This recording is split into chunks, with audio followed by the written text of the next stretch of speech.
ইউক্রেনের পূর্বাঞ্চলীয় পোক্রোভস্ক শহর এবং অন্য এলাকায় একদিনে রুশ বাহিনী এবং ইউক্রেনের বাহিনীর মধ্যে 150 বার সংঘর্ষ হয়েছে। এ খবর এসেছে তখন, যার কিছু আগে রাশিয়ার ব্লগাররা এমন খবর দেয় যে রুশ সৈন্যরা ইউক্রেনের সৈন্যদের বিরুদ্ধে তাৎক্ষণিক হামলা করতে রাশিয়ার কুর্স্ক প্রদেশের সুজ্জা শহরের গ্যাস পাইপলাইন দিয়ে অগ্রসর হয়েছে। এর বাইরে ইউক্রেনের সুমি অঞ্চলের যে যুদ্ধের পরিস্থিতি, তাতেও রাশিয়ায় ইউক্রেনের সৈন্যরা পিছু হটতে অথবা আত্মসমর্পণ করতে পারে।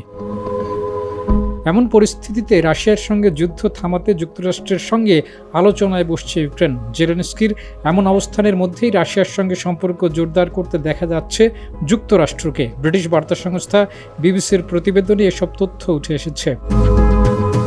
ইউক্রেনের প্রেসিডেন্ট বলেছেন, তার দেশ রাশিয়ার সঙ্গে যুদ্ধের শুরু থেকেই শান্তির জন্য প্রচেষ্টা চালিয়ে আসছে। জেলেনস্কি এমন কথা তখন বললেন, যার একদিন পরই 11 মার্চ সৌদি আরবে যুদ্ধবন্ধের বিষয়ে যুক্তরাষ্ট্রের সঙ্গে জরুরি যমুনা ইলেকট্রনিক্স ঈদে ডাবল খুশি অফার সিজন 3, যে কোনো পণ্য কিনলেই পাচ্ছেন নিশ্চিত ঈদ উপহার। আলোচনায় বসতে যাচ্ছে ইউক্রেন। রাশিয়া এবং ইউক্রেন এখনও যুদ্ধবন্ধের বিষয়ে সম্মত হওয়ার মতো সিদ্ধান্তে পৌঁছানোর মতো অবস্থানে নেই। তবে মার্কিন প্রশাসনের যে বক্তব্য, তাতে জেলেনস্কি যে যুদ্ধ করার অবস্থান থেকে অনেকটাই সরে এসেছেন তা স্পষ্ট। ট্রাম্প প্রশাসন মনে করছে যুদ্ধবন্ধের মতো কোনো বিষয়ে সম্মত হতে ইউক্রেন প্রস্তুত রয়েছে। কিয়েভের প্রস্তাবের মধ্যে থাকতে পারে সমুদ্র এবং আকাশপথে যুদ্ধবিরতি। জেলেনস্কি জানিয়েছেন, শান্তির পথে প্রাথমিক প্রস্তাবে আকাশপথে শান্তি প্রতিষ্ঠার চেষ্টা থাকতে পারে, যা বাস্তবায়ন হলে ইউক্রেনের আকাশে দেখা যাবে না কোনো রুশ ক্ষেপণাস্ত্র, বোমা কিংবা ড্রোন। পূর্ণাঙ্গ যুদ্ধবিরতির আগে এসব বিষয় ঘটতে পারে। সৌদি আরবের আলোচনাতেই কিয়েভ এ ধরনের প্রস্তাব উপস্থাপন করতে পারে। এর আগে 24 ফেব্রুয়ারি প্রেসিডেন্ট জেলেনস্কি জানিয়েছিলেন, দুই পক্ষের মধ্যে বন্দি বিনিময়ের মাধ্যমে শান্তি প্রক্রিয়া শুরু হতে পারে। তবে রাশিয়ার বর্তমান অবস্থান নিয়ে রুশ পররাষ্ট্র মন্ত্রণালয়ের মুখপাত্র মারিয়া জাকারোভা জানিয়েছেন, নতুন বাহিনী মোতায়েনের মাধ্যমে যুদ্ধ নতুন করে শুরু হবে। রাশিয়ার আগ্রাসী মনোভাব যে শেষ হয়ে গেছে এমন কোনো লক্ষণই দেখা যাচ্ছে না।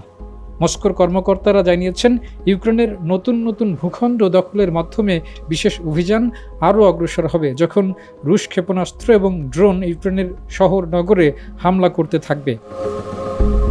8 মার্চও রুশ হামলায় অন্তত 25 জন নিহত হয়েছে।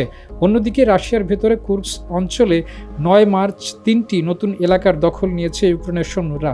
ওই সৈন্যদের ঘিরে ফেলার চেষ্টায় রয়েছে রুশ বাহিনী। 7 মাস আগে কুর্স্ক অঞ্চলের দখল নেয় ইউক্রেন ভেবেছিল শান্তি প্রক্রিয়ায় কুর্স্ক অঞ্চলকে ব্যবহার করতে পারবে তারা। 10 মার্চ রাষ্ট্রীয় একটি সফরে সৌদি আরবে জেলেনস্কির অবস্থানের কথা নিশ্চিত হওয়া গেছে। তবে যুক্তরাষ্ট্রের সঙ্গে প্রতিনিধি পর্যায়ের এই আলোচনাতে তিনি অংশ নেবেন না। রাশিয়ার রাষ্ট্রপতির বাসভবন ক্রেমলিনের মুখপাত্র জানিয়েছেন, যুক্তরাষ্ট্রের সঙ্গে দ্বিপাক্ষিক সম্পর্ক উন্নয়নের প্রাথমিক পর্যায়ে আছে রাশিয়া। এ নিয়ে মার্কিন প্রেসিডেন্ট ডোনাল্ড ট্রাম্পের সঙ্গে রাশিয়ার প্রেসিডেন্ট ভ্লাদিমির পুতিনের মধ্যে ইতিবাচক আলোচনাও হয়েছে।